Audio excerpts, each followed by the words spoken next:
말씀을 이어서 주일 오전에 살펴보려고 합니다. 오늘부터 이제 마태복음 5장이 시작되어지는데요, 마태복음 5장과 6장과 7장을 우리가 잘 알고 있는 산상수훈이다 라고 말하고 있는 부분입니다. 산상수훈은 예수님의 초림과 예수님의 재림 사이를 살아가는 기독교인에 대한 윤리헌장이라고 말할 수 있을 것입니다. 하나님의 나라는 이미라는 단어와 아직이라는 단어로 요약할 수 있을 것입니다. 즉 예수 그리스도의 초림으로 천국은 이미 이 땅에 임한 것입니다. 그래서 회개하고 복음을 영접한 이들은 천국 시민이 된 것입니다. 하지만 천국은 이미 임하였으나 그 완성은 역사의 종말에 갔어야 온전히 이루어질 것입니다. 역사의 종말에 천국이 완성될 때까지 천국 시민인 그리스도인들은 하나님의 진리와 사단의 불법이 혼재하는 상태에서 이 세상을 살아가야만 합니다. 이렇게 이미와 아직 사이를 살아가는 성도들에게 예수님이 주신 삶의 규범이 바로 오늘 본문부터 시작되어지는 산상수훈인 것입니다.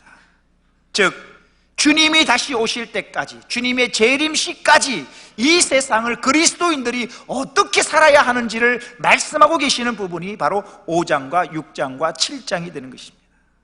자, 오늘 본문 5장 1절 말씀 다 같이 한번 읽어보겠습니다. 시작. 예수께서 무리를 보시고 산에 올라가 앉으시니 제자들이 나아온지라. 산상수훈을 시작하는 1절은 누가, 어디서, 누구를 대상으로 천국 교훈을 가르치셨는지를 말씀하고 있습니다. 즉 오늘 본문 1절은 말씀하시는 분이 예수님이시라는 사실과 더불어서 그 말씀이 전하여지는 장소가 산이라는 것을 보여주고 있습니다. 마태복음 5장, 6장, 7장을 우리가 산상수훈이라고 부르는 이유는 바로 이 천국 복음이 산에서 선포되어졌기 때문입니다. 그리고 이때 산이라는 것은 우리 백두산, 한라산, 지리산처럼 높은 산을 의미하는 것이 아니라 그리 높지 않은 작은 산이나 언덕을 가리킬 때 쓰는 단어를 쓰고 있습니다. 전통적으로 이 산은, 예수님이 지금 이렇게 마태복음 산상수훈이 시작되는 이 산은 갈릴리 바다로부터 약 북서쪽으로 8km 정도 떨어져 있는 하티산으로 보고 있습니다. 이곳은 이 하티산 정상에 가면 넓은 평지가 있어서 꽤 많은 사람들이 모여서 예수님께서 말씀하시기에 아주 좋은 장소가 바로 이곳입니다. 지금 예수님이 2000년 전에 이곳에서 산상수훈을 설교하셨던 말씀하셨던 그곳에 지금은 팔복교회가 세워져 있습니다.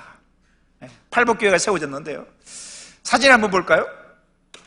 이게 팔복교회입니다. 예수님이 우리가 오늘부터 살펴보는 5장, 6장, 7장에 산상수훈을 살펴보고 있는데 이 산상수훈을 가르치셨던 그 장소에 지금 가보면 이렇게 팔복교회라고 세워져 있는데요, 왜 주님이 팔복을 따서 지은 교회인데 교회의 특징이 뭐냐 하면 이 천장이 팔각형으로 되어 있습니다. 팔각형으로 되어 있는데 이게 팔복을 상징하는 것이죠. 자세히 보면 다시 한번 볼까요? 다음 사진. 예, 기둥이 위에 보면 기둥이 이렇게 팔각형으로 되어 있습니다. 다음 사진을 보십시오. 내부에 보면 이제 천장이 팔각형으로 되어 있는데 도움으로 되어 있는데요, 이렇게 보면 이렇게 한 절 한 절씩 한 벽에다가 팔복 말씀이 한 절 한 절씩 다 새겨져요.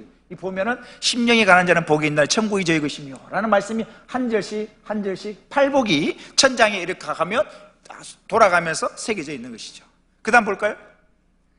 이것이 이제 밑에서 바라보는 팔복교회인데요, 약간 언덕진 곳입니다. 저 위쪽에서 보면 이제 위쪽에 주님이 말씀하셨을 것이라고 보는 곳에서 지금 팔복교회가 세워져 있고요, 밑에서 바라보는 장면이고, 이 팔복교회에서 내려다보면 무엇이 보이냐면 갈릴리 바다가 보입니다. 그 다음 사진을 보십시오. 예, 팔복교회에서 내려다보는 이 갈릴리 바다가 쭉 이렇게 보입니다. 그러니까 주님이 2000년 전에 저곳 지금 팔복교회가 세워진 저곳 장소에서 갈릴리 바다를 내려다보시면서 수많은 무리들이 모여있는 그 가운데서 산상수훈의 말씀을 5장, 6장, 7장 말씀이 선포되어지고 있는 것입니다. 다시 한번 본문 1절을 볼까요? 예수께서 무리를 보시고 산에 올라가 앉으시니 제자들이 나아온지라. 이때 무리라고 되어 있는데 이때 무리는 누구인가? 오늘 우리가 마태복음 5장 1절이 들어가는데, 이때 물이라는 것은 마태복음 바로 앞부분, 5장 앞부분에 있는 4장 23절 이하에 나오는 무리들을 말합니다. 한번 볼까요? 마태복음 4장 23절 이하입니다. 예수께서 온 갈릴리에 두루 다니사 그들의 회당에서 가르치시며 천국 복음을 전파하시며 백성 중에 모든 병과 모든 약한 것을 고치시니 그의 소문이, 예수님의 소문이 온 수리아에 퍼진지라. 사람들이 모든 앓는 자, 곧 각종 병에 걸려서 고통당하는 자, 귀신 들린 자, 간질하는 자, 중풍병자들을 데려오니 그들을 고치시더라. 그 다음 보십시오. 예수님께서 온갖 질병들을 고치시니까 예수님 주변에 사람들이 몰려드는데요, 25절에 보니까 갈릴리와 데가볼리와 예루살렘과 유대와 요단강 건너편에서 수많은 무리가 따르니라. 이게 마태복음 4장의 마지막 부분입니다. 예수님께서 온갖 질병을 고치시고 갈릴리를 다니시면서 온갖 질병을 고치시니까 수많은 무리들이 예수님을 따라왔고, 그 무리들이 지금 마태복음 5장 1절까지 연결되어지는 것입니다. 그래서 예수님은 자신을 단순히 병을 고쳐주시고 또 신기한 기적을 행하는 자로 오해할 수 있는 그 무리들에게 진짜 중요한 것이 무엇인지를 말씀을 통해 가르치시고 계시는 것입니다. 다시 한번 1절을 보십시오. 예수께서 무리를 보시고, 지금 이 병고침을 받고 직접 예수님이 경험했던 그 수많은 무리들을 보시고 산에 올라가 앉으시니, 당시에 율법을 가르치는 일은 주로 회당에서 행해졌습니다. 회당에서 율법이 가르쳐졌는데, 이때 율법을 가르치는 자의 자세가 뭐냐 하면 앉는 것입니다. 앉아서 율법을 가르치는데, 이러한 유대인의 풍습에 익숙했던 마태복음의 저자 마태는 가르치는 자세를 언급할 때 주로 앉았다라는 표현을 하는데요, 이 마태복음에서 주로 이 마태복음에 예수님이 앉으셨다라는 이 표현은 가르친다는 것을 전제하에 앉으신다고 표현하고 있는 것입니다. 볼까요? 마태복음 13장 2절에도 이렇게 표현하죠. 큰 무리가 그에게로, 예수님께로 모여들거늘 예수께서 배에 올라가 앉으신다는 것은 이제 가르치신다는 이야기입니다. 마태복음 24장 3절에도 이렇게 기록하죠. 예수께서 감람산 위에 앉으셨을 때에, 그죠? 앉으셨다는 것은 이제 보통 가르치는 자의 자세인데, 예수님이 앉으셨다는 것은 가르침이 시작되어진다는 것을 알려주는 표현이기도 한 것입니다. 다시 이제 오늘 본문을 돌아와서 1절을 다시 보시면, 예수께서 무리를 보시고 산에 올라가 앉으시니 제자들이 나아온지라. 예수님의 산상수훈의 말씀을 듣는 대상자가 예수님의 제자들임을 알려주고 있습니다. 즉 예수님의 제자들이 나아오자 예수님께서는 입을 열어 천국 복음을 선포하시고 가르치시고 계신다는 사실입니다. 그런데 1절을 가만히 보면 반대되는 두 개념이 나옵니다. 즉 대조되는 두 단어가 나오는데요, 바로 무리라는 단어와 제자라는 단어가 반대되는 두 개념이 나란히 기록되고 있습니다. 다시 1절을 한번 보십시오. 예수께서 누구를? 무리를 보시고 산에 올라가 앉으시니 누가? 제자들이 나오는지라. 예수님의 주변에는 늘 무리도 있었고 제자도 있었습니다. 즉 예수님께 몰려온 사람들 가운데에는 단지 예수님의 병 고치는 기적과 또한 자신의 필요를 채우기 위해서 예수님을 찾아온 무리들도 있었고요, 반면에 자신의 모든 것을 버리고 예수님을 따르기 위해 나온 제자들도 있었다는 사실입니다. 무리들은 다시 말씀드리지만 자신의 필요를 채우고 어떤 부족한 부분을 예수님을 통하여 채우기 위해서 예수님을 찾아온 사람들이었고, 제자들은 다릅니다. 제자들은 예수님이 부르심에 자신이 가진 모든 것을 버리고 예수님을 따르는 자들이 제자였습니다. 우리가 마태복음 4장을 통해 살펴보았을 때 처음 예수님이 제자들을 부르실 때 그 제자들의 모습을 우리는 보았습니다. 다시 한번 볼까요? 마태복음 4장 18절 이하입니다. 갈릴리 해변에 다니시다가, 예수님께서 갈릴리 해변에 다니시다가 두 형제 곧 베드로라 하는 시몬과 그의 형제 안드레가 바다에 그물 던지는 것을 보시니 그들은 어부라. 말씀하시되 나를 따라오라. 내가 너희를 사람을 낚는 어부가 되게 하리라 하시니 베드로와 안드레가 어떻게 하는가? 20절 보십시오. 그들이 곧 그물을 버려두고 예수를 따르니라.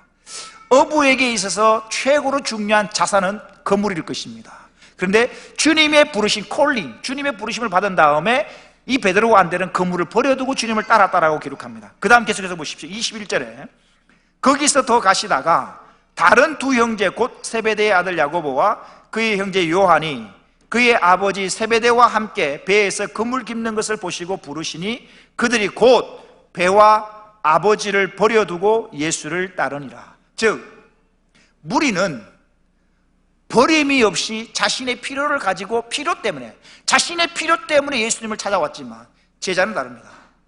주님의 부르심에 내가 가진 것을 버려두고 예수님을 따른 자들이 제자였다는 사실입니다. 그런데 이 산상수훈은 예수님께서 제자들만 조용히 불러서 골방에 들어가서 제자들에게만 말씀하셨던 것이 아닙니다. 이 산상수훈은 예수님이 산이라는 공개적인 장소에 올라가셔서 무리들도 다 들을 수 있도록 같이 말씀하셨던 것입니다.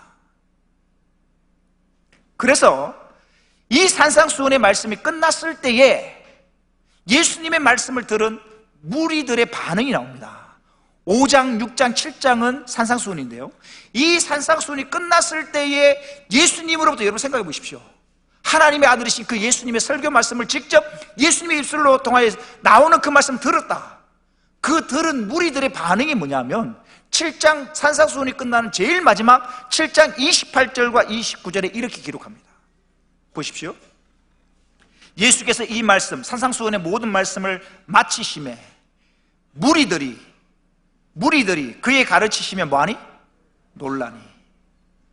무리들이 그의 가르치심에 놀라니 이는 그 가르치시는 것이 권위 있는 자와 같고 그들의 서기관들과 같지 아니함일러라. 그런데 예수님의 설교 말씀에 무리들은 놀랐다라고 성경은 기록하고 있는데요, 무리들은 딱 여기까지입니다.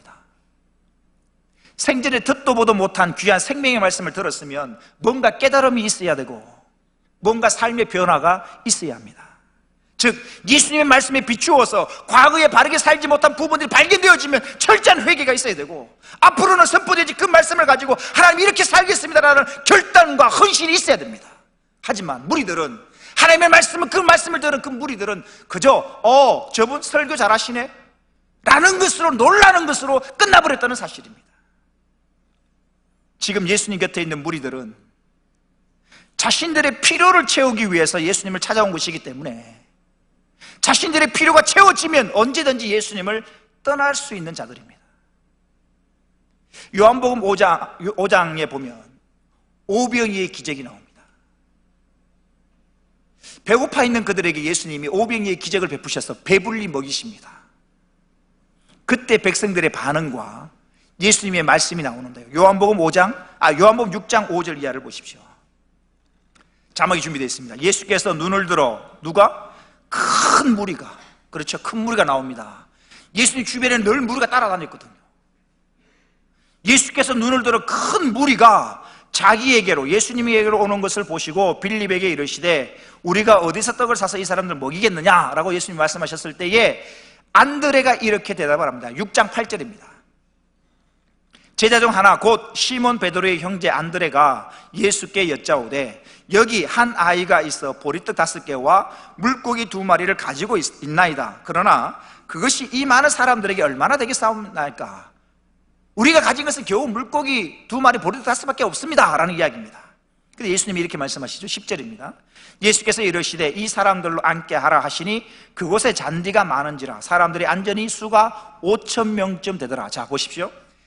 우리가 소위 요즘 팩트라는 단어를 이야기를 하는데, 이 지금 예수님 요한복음 6장의 팩트는 뭐냐? 가지고 계신 것은 보리떡 5개와 물고기 2마리 밖에 없다는 것이 팩트고, 주께서 축사하신 후 여럿이 떡 먹던 그곳에 가까이 왔더라. 무리가, 24절요, 무리가 거기에 예수도 안 계시고 제자들도 없음을 보고 곧 배들을 타고 누구를 찾으러?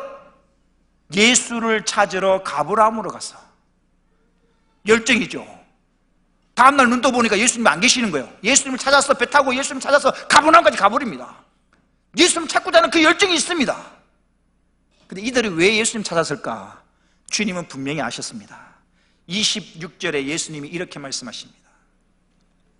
예수께서 대답하여 이르시되 25절 보십시오. 예수를 찾아가 가버나움으로 가서 25절에 바다 건너편에서 예수님을 만납니다. 만나서 이 무리들이 예수님을 향하여 랍비여 언제 여기 오셨나이까? 무슨 말이겠습니까? 우리에게 먹을 걸 안 주고 언제 여기 오셨습니까? 라는 이야기인데, 그들의 중심을 꿰뚫고 보셨던 주님이 이렇게 대답을 하십니다.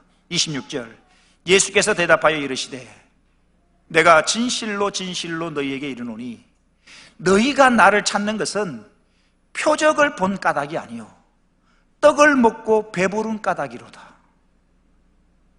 너희들이 지금 나를 찾는 것은 표적을 보고 하나님의 아들 되신 그 생명의 말씀 듣고 하나님의 메시아를 찾아서 온 게 아니라 어제 배불리 먹었던 그 떡이 생각이 나서 오늘 아침 눈 뜨니 또 배고프고 그러니 또 먹고 싶고, 그래서 어제 먹었던 그 떡이 생각이 나서 오늘 너희들이 나를 찾아온 것이다라고 주님이 말씀하고 계신다는 사실입니다. 지금 이 무리들은 예수님이 누구이신지는 관심이 없습니다. 예수님이 하나님의 아들이신지 그리스도인지 관심이 없습니다. 상관없습니다. 단지 나에게 먹을 것을 채워주면 되고 내 필요로 채워주는 사람이면 되는 것입니다. 그래서 예수님 찾아온 것입니다. 솔직히 직설적으로 이야기를 하면 이 사람들은 지금 예수님을 찾아온 목적이 예수님을 이용하기 위함입니다. 내 필요를 채우기 위함이고, 나에게 없는 것을 그분이 기적을 베풀어서 또 좀 배고픈 나를 배불리 줬으면 좋겠고, 그런 목적을 가지고 주님을 이용하려고 주님을 찾아온 것입니다. 그래서 이 무리들은 예수님께서 아무리 기적을 일으키고 생명을 살리는 말씀을 전파한다 할지라도 그저 그들의 반응은 신기한 일이네, 설교 잘하시네 라는 것으로 놀랄 뿐이지 그 예수님을 믿지는 않았습니다. 무리들의 반응을 복음서에 보십시오. 무리들이 예수님이 기적을 일으키셨을 때 그 기적을 보고 무리들은 놀랍니다. 한 가지 예를 찾아보면 예수님께서 회당장 야이로의 집에 가서 야이로의 딸을, 죽은 야이로의 딸을 살리십니다. 여러분, 우리가 2000년 돌아가 보십시다. 예수님께서 분명히 야이로의 딸 12살 된 어린아이가, 소녀가 죽었습니다. 죽은 아이인데, 분명히 죽은 거 맞는데 예수님이 오셔서 그 죽은 아이를 살리셨다. 그걸 여러분들이 두 눈으로 보았다. 여러분들 어떤 반응을 보이시겠습니까? 성경에는 이렇게 기록합니다. 마가복음 5장 38절 이하입니다. 회당장의 집에 가사 함께 가사 떠드는 것과 사람들이 울며 심히 통곡함을 보시고 예수님이 들어가서 그들에게 이르시되 너희가 어찌하여 떠들며 우느냐, 이 아이가 죽은 것이 아니라 잔다. 예수님이 어린아이 보고, 분명히 죽은 아이 보고 죽은 게 아니라 잔다 라고 말씀하시니까 그 집에 있는 무리 사람들의 반응이 뭐냐, 40절입니다. 그들이 뭐하더라? 비웃더라. 그들이 비웃더라. 예수께서 그들을 다 내보내신 후에 아이의 부모와 또 자기와 함께한 자들을 데리시고 아이 있는 곳에 들어가사 그 아이의 손을 잡고 이르시되 달리다굼 하시니, 번역하면 곧 내가 네게 말하노니 소녀야 일어나라 하심이라. 소녀가 곧 일어나서 걸으니 나이가 12살이라. 여러분, 눈앞에서 죽은 아이가 살아나서 걸어다닙니다. 그것을 본 사람들의 반응이 뭐냐, 42절 뒤에 사람들이 곧 크게 놀라고 놀라거늘. 이게 전부입니다. 여러분, 죽은 아이를 살리셨습니다. 그걸 본 무리들의 반응은 뭐냐, 놀라고 놀라니라. 이게 전부입니다. 그 죽은 아이를 살리는 모습을 봤으면 저분이 우리를 죄와 죽음으로도 구원할 예수 그리스도이시구나라는 믿음이 있어야 되는데, 믿었다라는 표현은 단 한 군데도 없습니다. 그저 놀라고 놀라니라. 놀랐다는 겁니다. 이게 전부입니다. 그런데 이게 무리들의 반응이었거든요. 그런데 제자들의 반응은 다릅니다.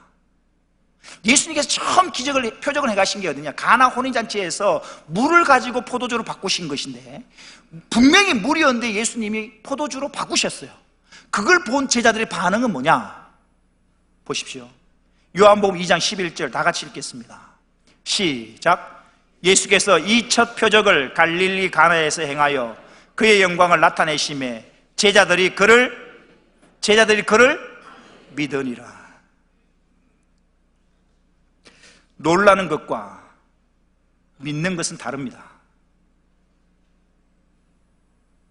놀라는 것은 믿는 것과 다른 것입니다.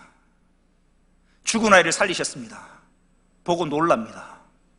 하지만 죽은 아이를 살리신 그분이 나의 메시아이시고 나의 그리스도이시고 하나님의 아들이심을 믿었다라는 고백은 없고 놀라니라. 이게 전부입니다. 그러나 제자들은 주님의 작은 표적 앞에서도 그 표적을 통하여, 그 기적을 통하여 예수를 뭐하니라? 믿으니라. 이게 제자들의 반응이었습니다. 사랑하는 성도 여러분, 하나님 말씀에 놀라는 자들이 되지 마십시오. 하나님의 말씀을 통하여서 예수가 그리스도임을 믿으시길 바랍니다. 하나님의 그 말씀에 오늘 나에게 주시는 하나님의 말씀으로 믿어지시는 저와 여러분이 되시기를 주의 이름으로 축원합니다. 놀라는 것은 의미가 없습니다. 놀라는 게 뭐 중요하겠습니까? 죽은 아이를 살리는 것을 보고도 놀라는 게 전부입니다. 그게 끝입니다. 그 기적을 통하여 예수가 나의 그리스도임을 믿었다는 고백은 없는 것입니다. 이게 무리들의 반응입니다. 무리들의 반응입니다. 하나님 주님이 행하신 기적을 직접 눈으로 본 그 무리들의 반응은 놀라니라. 이게 전부였다는 사실입니다. 그러나 제자들은 놀라는 게 아닙니다. 그 기적을 통하여 예수가 그리스도임을 믿으니라. 이게 제자들의 반응인 것입니다. 물론 제자들도 때로는 실패하기도 하고 넘어지기도 합니다. 예수님께서 십자가에 달리실 때를 한번 보십시오. 예수님께서 십자가에 달리실 때에는 예수님 곁에 있는 오늘 본문에 나온 제자도 무리도 다 떠나고 없습니다. 제자들도 예수님을 배신하고 다 도망간 것입니다. 하지만 그때는 믿음이 연약해서 자신들도 죽을까 봐 겁이 나서 도망갔지만 이 제자들이 다시금 믿음의 사람으로 회복되어집니다. 그래서 나중에는 죽는 것도 마다하지 않고 예수 그리스도의 복음을 전하다가 모두 결국 죽음을 다 당하는 것입니다. 죽을까 두려워서 도망갔던 그들이 마지막에 죽음도 두려워하지 않습니다. 우리가 잘 알다시피 베드로도 십자가에 달려 죽습니다. 베드로가 십자가에 달려서 죽을 때 베드로는 이렇게 이야기를 합니다. 예수님이 십자가에 달려 죽으셨는데 나 같은 자격 없는 자가 예수님과 똑같이 죽을 수가 없다. 나를 거꾸로 십자가에 못 박으라. 그래서 베드로는 거꾸로 십자가에 매달려 죽은 것입니다. 주님께 쓰임받는 사람들은 무리가 아니라 소수의 헌신된 제자들이라는 사실을 우리는 발견할 수 있습니다. 그래서 주님은 마지막 명령으로, 마지막 유언으로 뭐라고 말씀하시는가? 이렇게 말씀하십니다. 마태복음 28장 18절이 이야기합니다. 예수께서 나와 말씀하여 이르시되 하늘과 땅의 모든 권세를 내게 주셨으니 그러므로 너희는 가서 모든 민족을 뭘로 삼아? 제자로 삼아. 제자 삼으라라는 것이 주님의 이 땅 위에서의 마지막 명령이었습니다. 마지막 유언이었습니다. 주님은 제자가 되기를 원하시지 주님 곁에 머물러 있는 무리가 되기를 원하시지 않습니다. 너희는 땅 끝까지 가서 모든 민족을 제자로 삼아라. 이것이 주님의 마지막 유언이었던 것입니다. 사랑하는 성도 여러분, 예수님 곁에는 늘 두 부류가 있었습니다. 제자도 있었고 무리도 있었습니다. 무리는 자신의 필요에 따라 예수님을 찾아온 것이기 때문에 언제든지 자신의 필요가 채워지면 예수님을 떠났지만, 제자는 예수님의 부르심을 받고 나온 소명자들이었기 때문에 끝까지 주님을 붙들고 주님을 위해 모든 것을 바치는 것입니다. 예수님 주변에 있는 무리들이 다 떠나갈 때 예수님께서 제자들에게 이렇게 질문을 하십니다. 요한복음 6장 67절 이하입니다. 무리들이 다 떠나가기 시작합니다. 예수님께서 이렇게 질문하십니다. 예수께서 12 제자에게 이르시되 너희도 가려느냐? 너희도 나를 떠나려느냐? 이 질문에 베드로가 이렇게 대답을 합니다. 시몬 베드로가 대답하되 주여, 영생의 말씀이 주께 있사오니 우리가 누구에게로 가오리까? 사랑하는 성도 여러분, 오늘은 주일입니다. 주일날 저와 여러분이 다른 곳에 있지 아니하고 이곳 주의 전에 나와서 예배를 드린다는 것은 분명 주님 곁에 있다라고 말할 수는 있을 것입니다. 주님 곁에 있기 때문에 이 주일날 다른 곳에 있지 아니하고 이곳에 나와 예배를 드릴 수 있는 것입니다. 그렇다면 나는 주님 곁에 있는 제자인가 무리인가? 분명한 것은 주님은 우리가 무리가 되기를 원하시지 않습니다. 주님은 우리가 주의 제자가 되기를 원하시는 줄로 믿습니다. 내 필요에 따라 왔다 갔다 하는 무리가 아니라 잠시 넘어지기도 하겠지만 그래도 다시 회복하여 끝까지 주님 곁에 머무는 주님의 제자가 되기를 주의 이름으로 축원합니다. 기억하십시오. 주님 곁에는 늘 두 무리가 있었습니다. 무리가 있었고 제자가 있었습니다. 제자는 자신의 필요에 따라 주님 앞에 나와서 그 필요가 채워지거나 또는 그 필요가 채워지지 않으면 늘 주님을 떠났던 자들입니다. 하지만 제자는 끝까지 주님을 붙드는 것입니다. 내 계획대로 인생이 풀리지 않아도, 어떤 일을 만난다 할지라도 주님 곁에 머무는 자, 주님 말씀을 붙들고 말씀대로 살아가는 자, 이런 자가 제자라는 사실입니다. 다시 오늘 본문 1절과 2절을 보십시오. 예수께서 무리를 보시고 산에 올라가 앉으시니 제자들이 나오는지라 입을 열어 가르쳐 이르시되, 2절에 보면 입을 열어 가르쳐 이르시되, 굳이 입을 열어라는 표현을 안 해도 상관없는 내용 전달에는 아무런 지장이 없습니다. 그럼에도 불구하고 굳이 입을 열다라는 표현을 하고 있습니다. 이때 입을 열다라는 이 표현은 지금 예수님이 하시고자 하는 말은 우발적이거나 즉흥적으로 하는 말씀이 아니라, 그죠? 말하는 사람의 뜻과 의지가 담겨 있다라는 것을 의미하는 표현이 바로 입을 열다라는 표현입니다. 즉 지금 예수님은 즉흥적으로 무엇을 가르치시는 것이 아니라 이 가르치심은 이미 계획된 것이고, 그래서 지금 주님은 주님의 뜻에 따라 지금 가르치시려고 하신다는 사실을 우리에게 알려주는 표현인 것입니다. 다시 2절을 보십시오. 입을 열어 가르쳐 이르시되, 예수님은 예수님의 공생의 기간 동안 천국 복음을 가르치는 이 가르침의 사역을 쉬지 않으셨습니다. 이 사실을 오늘 본문에 나오는 단어를 통해서 우리가 확인할 수 있는데요, 가르쳐 이르시되, 이 가르쳐라는 이 단어가 우리 문법은 우리가 이제 신경을 안 쓰고 봅니다만은 원어로 보면 이 가르쳐라는 이 단어의 시제가 나오는데, 시제가 미완료형으로 나옵니다. 근데 문법에서 미완료형으로 나올 때는 이게 왜 미완료형을 쓰냐면 두 가지입니다. 반복, 계속되는 반복, 계속되는 동작이나 또는 반복하는 동작을 쓸 때는 미완료형을 씁니다. 즉 예수님은 천국 복음을 단 한 번 가르치시고 끝나시는 게 아니라 성천하실 때까지 예수님의 가르침은 계속되어졌고 반복되어졌다는 것을 우리에게 알려주기 위해서 미완료형으로 가르쳐라고 말씀하고 계시는 것입니다. 말씀을 마실까 합니다. 오늘 말씀에서 우리가 한 가지만 스스로에게 적용해 보았으면 좋겠습니다. 우리는 주님을 따르는 무리가 아니라 제자가 되어야 된다는 사실입니다. 예수님을 따르는 무리는 많았지만 자신의 생명까지도 드릴 수 있는 제자는 많지 않았습니다. 그리고 더 중요한 것은 예수님 곁에 있다고 해서 모두가 다 제자는 아니라는 사실을 오늘 본문을 통해서 우리는 확인할 수 있습니다. 세상을 변화시키는 사람은 무리가 아닙니다. 대세가 아닙니다. 세상을 변화시키는 사람은 헌신된 소수의 제자입니다. 우리가 창세기에서 7년 동안 애굽에 있었던 그 대기근을 어떻게 극복하게 됐는지를 우리는 압니다. 7년의 대기근을 많은 무리가 힘을 모아서 해결했던 게 아니었습니다.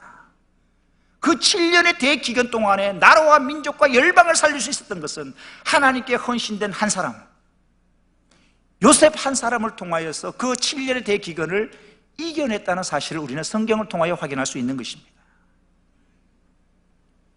세상의 유행을 따라 대세에 따라 살아가는 무리가 아니라 하나님의 말씀을 내 삶의 기준으로 삼아 오직 말씀대로만 살아가는 소수의 헌신된 제자가 되기를 원합니다. 무리는 자신의 필요에 따라 예수님을 찾아온 것이기 때문에 자신의 필요가 채워지거나 아니면 반대로 자신의 필요가 채워지지 않을 때 언제든지 예수님을 떠나는 자들이 무리였습니다. 예를 들면 이런 겁니다. 육신의 질병이 있는 자가 예수님 앞에 나오면 고침받을 줄 알고 교회에 나온 거죠. 그래서 고침을 받았어요. 그러면 목적이 달성되어졌어요. 교회를 떠나버립니다.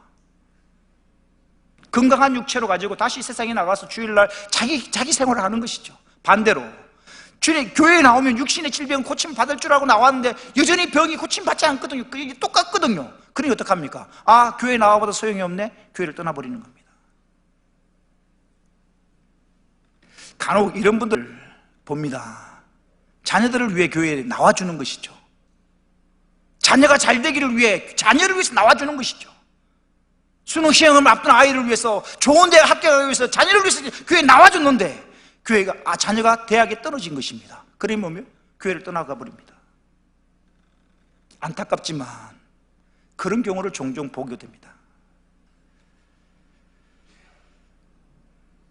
이게 무리입니다. 예수님 곁에 있는 것처럼 보이지만 언제든지 내 필요가 채워지거나 반대로 채워지지 않을 때 떠나버리는 사람이 무리입니다. 하지만 제자는 그렇지 않습니다. 예수님께서 친히 많은 사람들 가운데서 선택하시고 부르셨기에 기꺼이 자신의 생명까지도 주를 위해 드릴 수 있는 사람이 바로 제자입니다. 사랑하는 성도 여러분, 여러분 제자입니까? 아니면 주님 곁에 머물러 있는 무리입니까? 결코 무리가 되어서는 안 됩니다. 무리가 아니라 제자로 남기를, 주님 곁에 머물러 있는 무리가 아니라 제자가 되기를 주의 이름으로 축원합니다. 기도하시겠습니다.